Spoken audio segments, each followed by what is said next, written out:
Bulldozer, यह है bulldozer. ये मिट्टी और पत्थर हटाता है।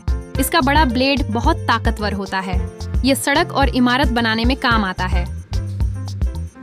क्रेन, यह है क्रेन। ये भारी सामान ऊपर उठाती है, लंबी इमारत बनाने में मदद करती है। ये बहुत ऊंचाई तक सामान पहुंचा सकती है।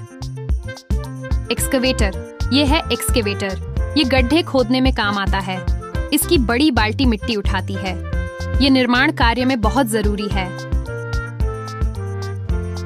सीमेंट मिक्सर ट्रक, यह है सीमेंट मिक्सर ट्रक। ये सीमेंट और पानी को मिलाता है।